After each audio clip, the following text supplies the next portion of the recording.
사랑하는 은혜와 진리 장로교회 교우 여러분, 어젯밤도 평안하셨습니까? 오늘도 말씀하신 것을 신실하게 이루시는 하나님을 의지하며 주님께 간구함으로 하나님의 능력을 경험하는 저와 여러분이 되시기를 주님의 이름으로 축원합니다. 오늘 새벽에 만나 본문은 민수기 1장 1절에서 54절입니다. 그 중에 오늘은 시간 관계상 1절에서 19절까지만 읽어드리겠습니다.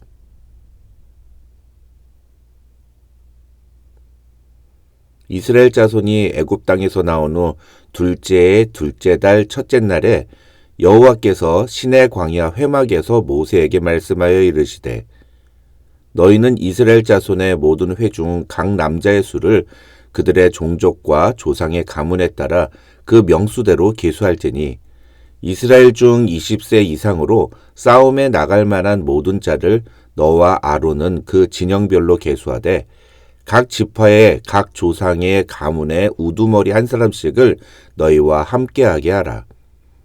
너희와 함께 설 사람들의 이름은 이러하니 루벤 지파에서는 스데울의 아들 엘리술이요 시므온 지파에서는 소리삿대의 아들 슬루미엘이요 유다 지파에서는 암미나답의 아들 나손이요 이사갈 지파에서는 수알의 아들 느다넬이요 스불론 지파에서는 헬론의 아들 엘리압이요 요셉의 자손들 중 에브라임 지파에서는 암미우스의 아들 엘리사마요 므낫세 지파에서는 부다술의 아들 가말리엘이요 베냐민 지파에서는 기드오니의 아들 아비단이요 단 지파에서는 암미삿대의 아들 아히에셀이요 아셀 지파에서는 오그란의 아들 바기엘이요 갓 지파에서는 두우엘의 아들 엘리아삽이요 납달리 지파에서는 에난의 아들 아이라인이라 하시니 그들은 회중에서 부름을 받은 자요 그 조상 지파의 지휘관으로서 이스라엘 종족들의 우두머리라.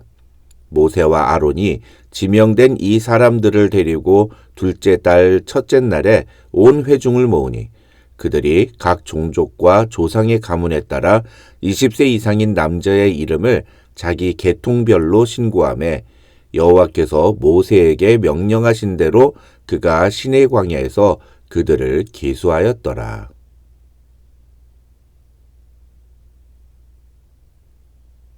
오늘부터 우리가 다룰 민수기는 출애굽한 이스라엘 민족 1세대들이 광야에서 경험한 사건을 다루고 있습니다. 그래서 사실 히브리어 성경에서 이 민수기의 이름은 민수기가 아니라 광야에서입니다. 그런데 히브리어 성경을 헬라어로 번역한 70인역 성경에서부터 이 책의 제목이 광야에서가 아니라 숫자들로 사용이 됐고 1911년에 레이놀즈 선교사를 중심으로 한 성경번역위원회가 구약 성경을 한글로 번역하면서 이 숫자들이라는 제목의 넘버스를 백성의 숫자를 셌다는 뜻으로 민수기라고 부르기 시작했습니다. 말씀드린 것처럼 민수기는 두 번에 걸친 인구조사가 매우 중요한 의미를 담고 있습니다. 민수기는 이스라엘 민족이 출애굽 1세대에서 2세대로 전환되는 과정 속에서 출애굽 1세대들이 광야에서 하나님께 보여드린 태도가 무엇이었는지를 보여주는 것이 진짜 목적입니다. 솔직히 말해서 시내산에서 가나안 땅까지는 걸어서 11일 정도면 충분히 도착할 수 있는 거리라고 합니다. 그런데 출애굽 1세대들은 그 짧은 거리를 40년 동안 방황하다가 결국 여호수아와 갈렙만 빼고 모두 다 광야에서 죽음을 맞이합니다. 왜 이런 일이 벌어지게 되었는지 도대체 무엇이 문제였는지를 보여주는 것이 바로 민수기의 목적이며 이를 통해 성경은 하나님의 백성들에게 하나님이 요구하시는 태도가 무엇인지를 우리에게 분명하게 보여줍니다.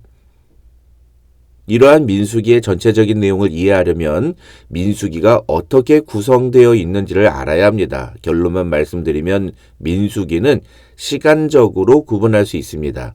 먼저 1장부터 10장은 이스라엘 민족이 아직 시내산에 있을 때에 있었던 일을 기록한 것입니다. 그래서 이 1장부터 10장은 시간상 출애굽기와 동시대라고 할 수 있습니다. 그 다음 11장부터 25장은 가나안 땅을 향해 진군하던 이스라엘 백성들이 결국 가나안 땅으로 들어가지 못하고 광야에서 40년간 방황을 했다는 내용이고, 마지막으로 26장부터는 출애굽 2세대들이 주축이 된 새로운 이스라엘 민족이 가나안 땅을 향해 나아가는 과정에서 겪은 일들이 기록되어 있습니다. 오늘 본문인 민수기 1장은 이스라엘 백성들이 시내산에 머무는 동안 하나님께서 이스라엘 민족을 하나의 군대 형태로 조직함과 동시에 그들이 광야에서 머무를 때 갖춰야 할 진영에 대해 제시하시는 내용이라고 할 수 있습니다. 이 민수기 1장은 크게 세 부분으로 나뉘는데, 첫째로 1절에서 19절에는 하나님께서 모세에게 이스라엘 자손 중에 20세 이상으로 싸움에 나갈 만한 모든 자를 계수하라고 명령하시고, 그 명령을 따라서 모세와 아론이 하나님께서 그들을 돕도록 각 지파에서 선정하신 우두머리들과 함께 각 종족과 조상의 가문에 따라 인구를 계수했다는 내용이 기록되어 있습니다. 여기서 먼저 하나님이 각 지파별로 20세 이상 남자의 수를 계수하라고 하신 것은 단순히 각 지파별로 인구가 몇 명인가를 조사하는 것이 목적이 아니라는 점을 우리는 알아야 합니다. 이것은 철저히 싸움에 나갈 만한 사람이 몇 명이 되는지를 알아보기 위한 조사였다는 것입니다. 그래서 학자들은 이 장면을 가리켜서 하나님께서 하나님의 거룩한 전쟁을 수행할 여호와의 군대를 편성하시는 장면이라고 설명하기도 합니다.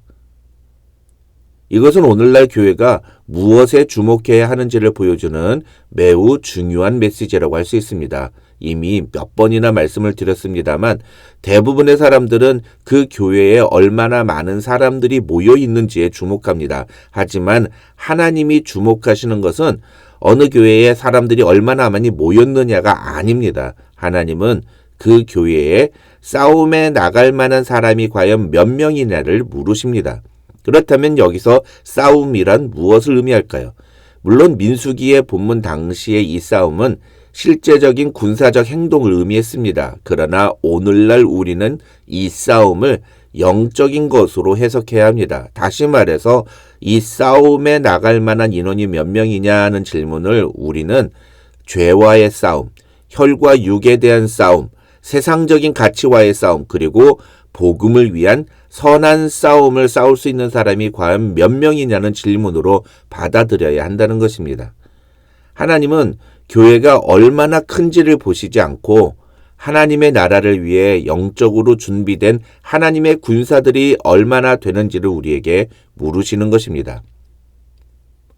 두 번째 부분은 20절에서 46절로, 이 20절로 46절에는 각 지파에서 그들의 종족과 조상의 가문에 따라 20세 이상으로 싸움에 나갈 만한 자를 그 명수대로 계수한 결과가 기록되어 있습니다.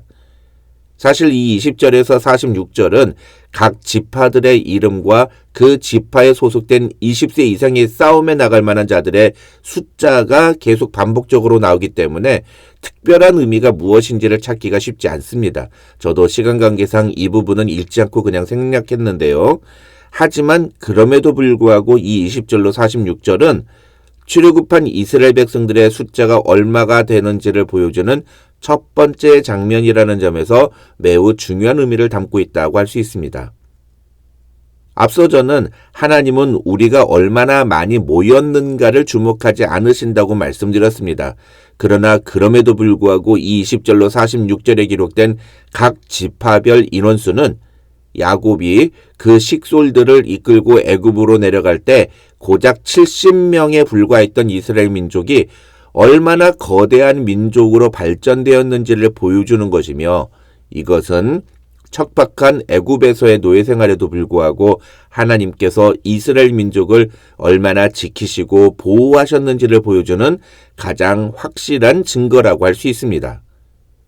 46절을 보면 출애굽 1세대 중에 20세 이상으로 싸움에 나갈 만한 이스라엘 자손들의 총수는 60만 3,550명이었습니다. 이것은 당시 시대적인 상황에서 볼 때 엄청난 규모가 아닐 수 없습니다. 그런데 결론부터 말하면 이 60만 3,550명 중에 가나안 땅에 들어간 사람은 딱 2명뿐이었습니다.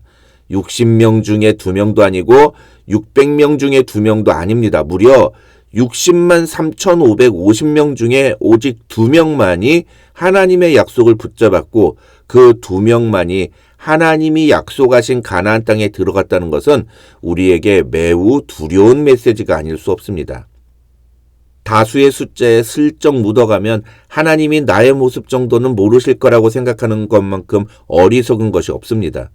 하나님의 약속의 주인공이 되는 것은 우리가 어디에 속했느냐가 아니라 우리 자신이 하나님 앞에서 어떤 모습으로 서 있느냐에 의해 결정이 됩니다. 마지막으로 47절로 54절에서는 이 첫 번째 인구조사에서 레위인이 삭제된 이유가 기록되어 있습니다. 그것은 철저히 하나님의 명령에 의한 것인데 아까 말씀드린 대로 이 인구조사는 각 지파별 인구가 몇 명인지를 파악하는 것이 목적이 아니라 하나님의 군대를 편성하기 위한 목적으로 진행하는 것이었고 하나님은 레위인들은 군사로 쓰기보다는 다른 목적으로 쓰기 원하셨기 때문에 그들의 숫자를 계수하지 말라고 명령하신 것입니다. 그런데 3장에 가면 하나님은 이 레위인의 숫자도 계수하라고 명령하십니다. 그러니까 다시 말해서 이스라엘 12지파에게는 하나님의 군대로 세상에 맞서 싸워야 하는 임무가 주어졌습니다. 그러나 레위인들은 그 임무에서 제외됐습니다. 그들에게 주어진 일은 성막을 관리하고 운반하며 다른 지파 사람들이 성막에 접근하는 것을 막는 것이 책임이었습니다. 그것은 어떤 의미에서 요즘식으로 말하면 보잘것없고 힘든 3D 직업에 속하는 일일 수 있습니다. 레위인에게 주어진 임무와 책임이 거룩한 것이냐 아니면 힘든 일이냐는 인간의 가치에 달린 것입니다. 중요한 건 레위인에게 그 일을 맡기신 분이 하나님이라는 사실입니다. 하나님이 우리에게 맡기신 책임은 인간의 눈에 보기에는 차별이 있어 보여도 사실은 누구나 동일한 가치를 지닌다는 것을 우리는 기억해야 합니다. 그 임무가 무엇이든 우리는 하나님이 나에게 맡기신 사명에 충성을 다하는 모습을 보여야 하는 것입니다. 오늘도 우리를 하나님의 자녀로 부르신 하나님이 우리에게 베푸신 은혜를 기억하면서 그 은혜에 합당한 삶의 자세로 하나님이 우리에게 맡기신 사명을 감당하는 저와 여러분이 되시기를 주님의 이름으로 축원합니다.